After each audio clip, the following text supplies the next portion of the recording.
I've been podcasting for a little over 2 years now, and along the way, I learned a bunch of stuff that I wish somebody would have told me beforehand. So what I did was I just put together a couple steps, a couple things that I learned along the way that I wish somebody would have told me.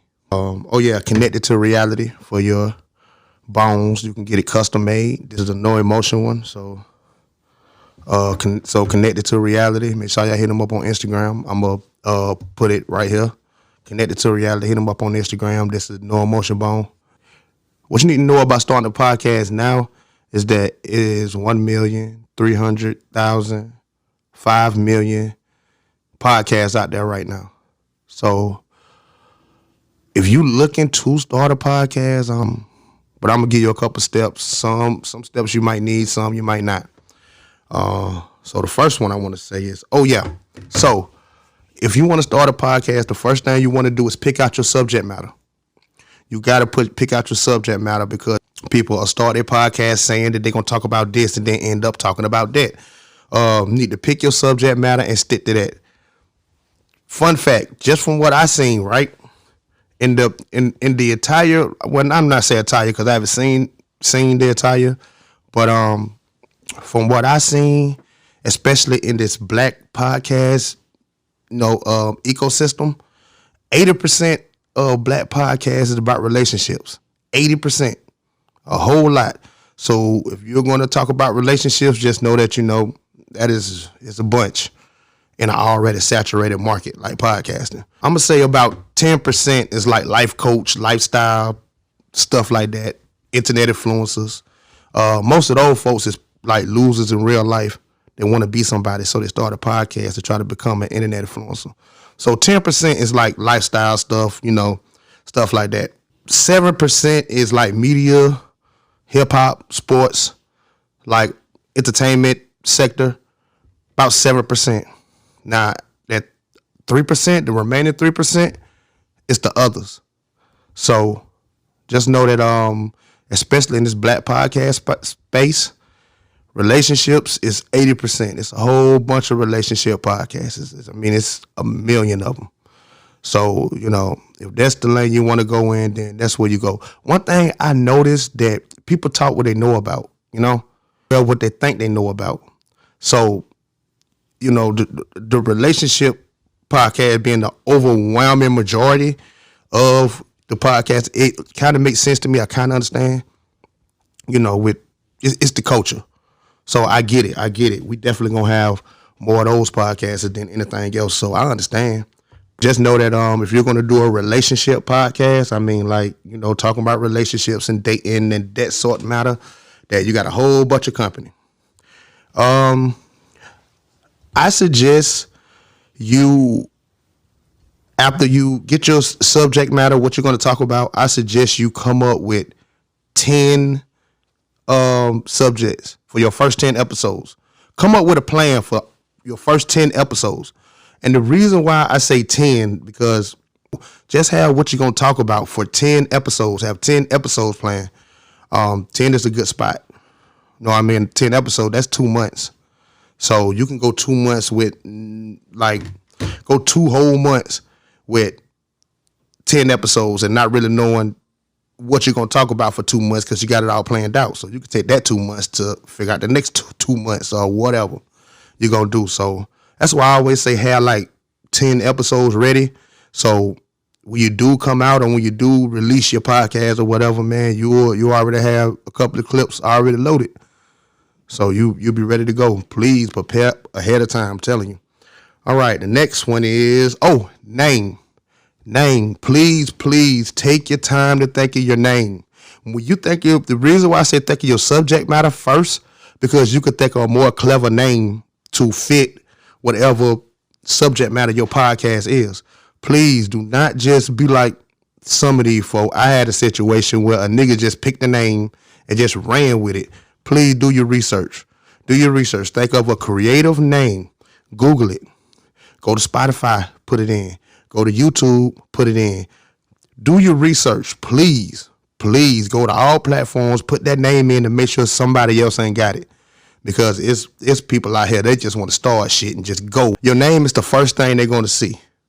So me, how I stuck with No Emotion Podcast, right? Just No Emotion Podcast. Simple, easy.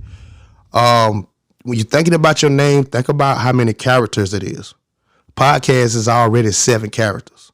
So and the reason why I say think about how long your name is, because when it comes to characters and buying advertisement, banners and stuff, matter.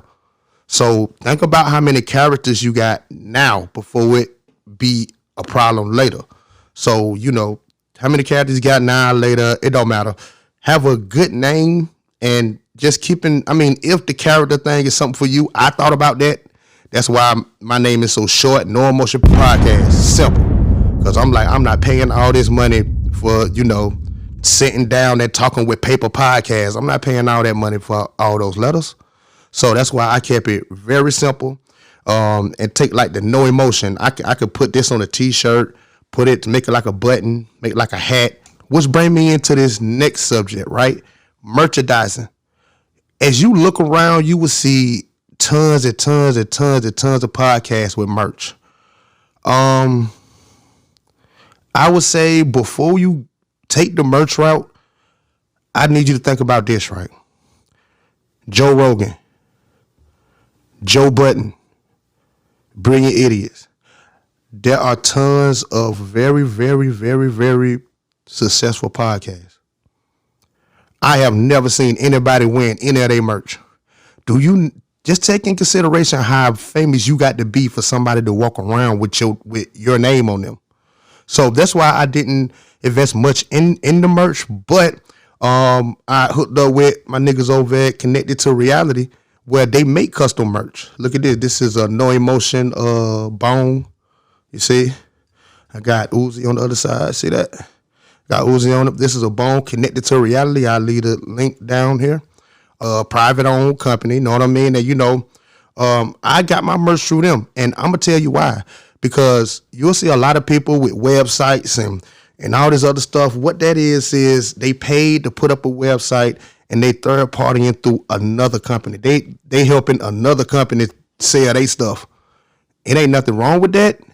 But if I'm going to be like selling merch, at least I would rather like split the profit with somebody that I know, that I talk to. You got to make your email. Make sure when you make your email that, Gmail or Yahoo, they gonna tell you somebody else made the email. But what I want to say is when you're making your email, make sure it's easy to spell, say, put on stuff. People can see it.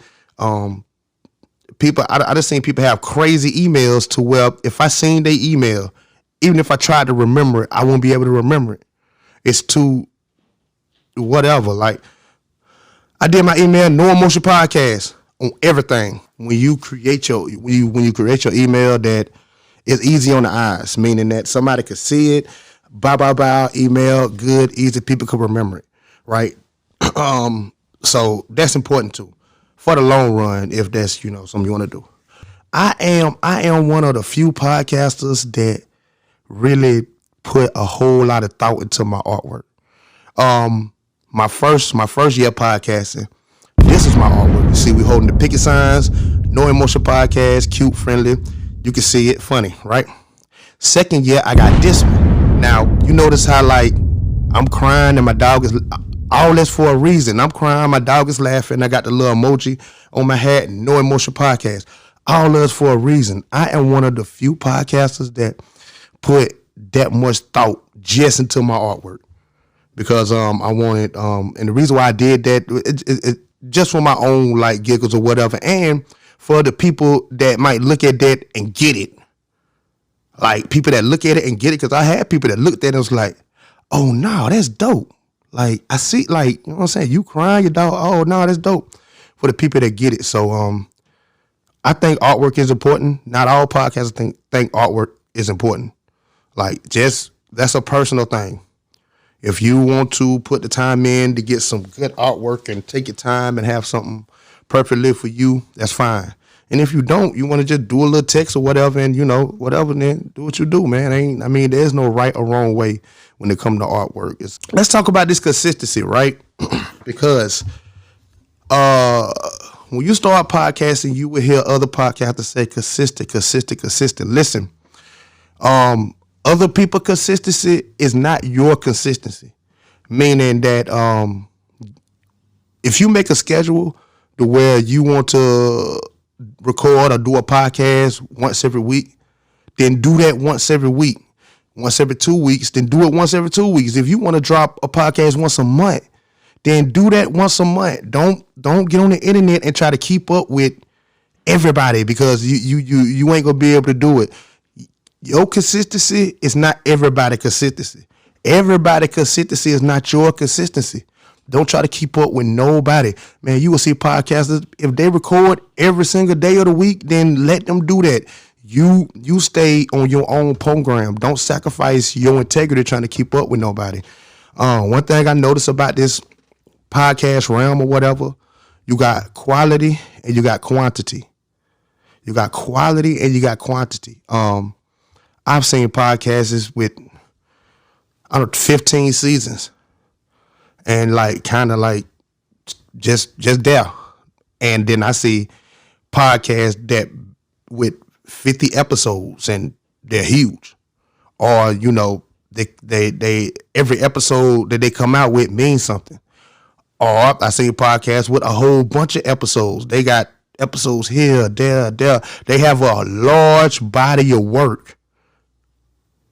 That don't always equate to, how good you're doing on your audience or whatnot. I always understand that it's quality or it's quantity. As of waking up, throwing the camera on and just talking, no, that ain't me. That's not how I'm going to deliver no emotion content. I'm just, that's just not how I'm gonna do it. Ain't nothing wrong with it though. If you gonna record every single day of the week, then do that. You know what I'm saying? But if you don't want to record every single day of the week, you don't have to. Like I said, it's quantity and it's quality. It's two different things, and none of them is wrong. None of them necessarily right. It's all about what'll work for you. And your consistent ain't everybody consistent, and everybody consistent ain't your consistent. Don't feel pressure to feel like you got to record every single day just to keep up. Guests. Let's talk about it. If you a podcast that rely on guests, then you're going to be relying on guests. And what's going to happen is that your podcast is only going to get the attention or however big of a guest you have on it. I've seen podcasts, they have a whole bunch of guests. I don't even know who podcast it is. I just watch, guests is not bad. If you don't want to have guests, that's good too. All I'm saying is that if you're going to have a guest every podcast, at least, not unless you got connections. I know people, man, they be nailing guests. And then I know people that have guests every here and there. Then I know people that don't hardly have guests. Me, I'm going to tell you my problem. My problem is if I ask someone to, make content with and be on No Emotion Podcast, I'm only asking once, not twice, not a half. If I say, hey, let's record on Friday at 8:00, at 8:01, if you're not there, I'm cutting my equipment off and I will never speak about it again. Other people are a little bit more consistent. You might see podcasters that's like, hey man, you got to stay in the inbox and beg them, please. Me, I would cut this camera on. I would do this by myself before I, beg. I just don't. For one, because I feel like if I ask somebody to be on No Emotion Podcast, that is a privilege. Podcast. I appreciate every single guest I ever had on No Emotion Podcast, which it ain't many. I probably had about 5, 6, 7, something like that. But that's my thing, man. If I ask a guest to come on No Emotion Podcast, I'm only asking once, and it ain't gonna be twice, and that's it. But that ain't what you got to do. Of course, you can ask as many times you want to, but I would suggest that you do have some type of regimen or something to where you create a show by yourself, that you create by yourself, because it's sometimes guests ain't gonna be able to make it. Sometimes they're not gonna be able to be there. You still need content. You don't want to be relying on guests when you got to make content, and it ain't their fault. It ain't their content to make. It's yours. So, like I said, guests are cool if you can keep up with it. But if not, that's cool too. It's okay. Be by yourself. Let's go over the key points, right? Get your name together. Get your logo together. Get your email together. Google. Make sure all of that stuff right. Remember, your consistency ain't everybody's consistency. If you don't want to record every day, you ain't got to. Record at your own leisure. And if you're going to have guests, then, make sure you at least in position to where you're able to make a show yourself, even if you don't. Do that, man, and don't give up, man. This podcast stuff is crazy. Don't give up. It is. And the podcast media, I'm gonna say that for another video. Paper.